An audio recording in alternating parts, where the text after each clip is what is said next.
সংকল্পপত্রে যা আমাদের ছিল তার কিছু কার্যকর আমরা করেছি। উল্লেখযোগ্য বিন্দুগুলো বলে জুন মাসের কিছু কর্মসূচি আছে, যেখানে আপনাদেরও এই কর্মসূচি সফলতার ক্ষেত্রে আমি সহযোগিতা প্রার্থনা করে বক্তব্য শেষ করব।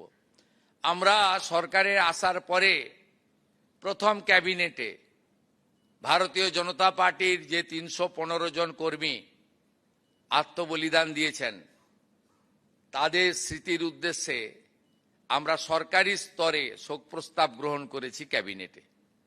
এই পরিবারগুলোর আমরা অর্থনৈতিক দায়িত্ব আমরা গ্রহণ করব ঠিক করেছি। তাদের একটি করে কর্মসংস্থান এই মাসেই আমরা তাদের দেব এবং মুখ্যমন্ত্রীর রিলিফ ফান্ড থেকেও তাদের 5 লক্ষ টাকা করে দিয়ে এই রিলিফ ফান্ডের কার্যকর আমরা শুরু করব। দ্বিতীয়, আমাদের সবচেয়ে বড় ইস্যু ছিল সীমান্ত সুরক্ষা, অবৈধ অনুপ্রবেশকারী। আমরা বিএসএফকে ল্যান্ড হ্যান্ডওভারের প্রক্রিয়া শুরু করেছি, প্রত্যেক দিনই ল্যান্ড দিচ্ছি।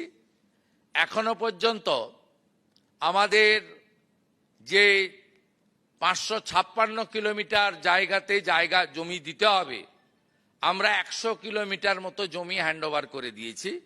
তার মধ্যে অগ্রাধিকার ছিল চিকেন নেক এলাকা আমাদের নর্থ বেঙ্গলে। আমরা সিএ এর আওতায় যারা পড়েননি সেই ধরনের অনুপ্রবেশকারী তাদেরকে ডিপোর্ট করার কাজ নিয়ম মেনে শুরু করেছি। একটি আইন ছিল ভারত সরকারের, সেই আইনে ওদেরকে জেলে না পাঠিয়ে সরাসরি বিএসএফ এর হাতে হ্যান্ডওভারের আইন ছিল, অন্য রাজ্যে কার্যকর করেছিল। এখানে এদেরকে জামাই আদর করে জেলে পাঠানো হতো। আমাদের ভাত, আমাদের কাপড়, আমাদের ওষুধ খেত, এরা আরামে ভিতরে বসে থাকতো। এবারে একবারে সরাসরি হোল্ডিং স্টেশন বানানো হয়েছে বর্ডারের জেলাগুলিতে। সেখান থেকে এখন অবধি 4800কে ওপার পাঠিয়ে দেওয়া হয়েছে। আর এখন আমার হাতে আছে হোল্ডিং স্টেশনে 836 জন। তাদেরকেও আমরা তাড়াতাড়ি খাইয়ে পরিয়ে ওদিকে পাঠানোর ব্যবস্থা করছি। এটা প্রক্রিয়া চলবে, এটা একটা বড় ইস্যু ছিল। আর সীমান্ত সুরক্ষিত হয়ে গেলে এখানে এমনিতেই পালিয়েছে, হাকিমপুরের চিত্র আপনারা দেখেছেন, এমনিতেই ভাগো পালাও, এটা এমনিতেই হয়েছে। এটা অগ্রাধিকার, নইলে দেশ সুরক্ষিত থাকতো না। বাংলা তো অনেক আগেই ডেমোগ্রাফি চেঞ্জ হয়ে গেছে, আপনারা সবাই জানেন। তৃতীয় হচ্ছে সেন্সাসের কাজ আটকে রেখেছিল আগের সরকার। আমরা সেন্সাসের কাজ শুরু করেছি, জনগণনা।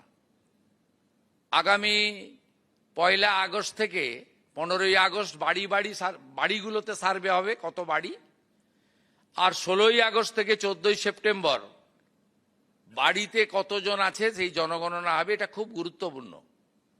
এবং ফেব্রুয়ারির শেষ দিন চূড়ান্ত জনগণনা শেষ হয়ে যাবে। এর ভিত্তিতেই কিন্তু আগামী দিনে ডিলিমিটেশনও হবে। এবারের জনগণনাতে উল্লেখযোগ্য দিক হচ্ছে সেলফ ফর্ম ফিল আপ করতে পারবেন এবং ডিজিটালি করা হবে। এটা নরেন্দ্র মোদীজির উদ্যোগে ভারত সরকার করেছেন। এবং জাতি জনগণনাও এবারে আছে, যেটা বিগত দিনে ছিল না। এটা ভারত সরকারের একটি বড় উদ্যোগ। এতদিন পশ্চিমবঙ্গে সিআরপিসি আইপিসি চলতো, এটা অবৈধ। আমরা ভারতীয় ন্যায় সংহিতাতে যুক্ত হয়েছি।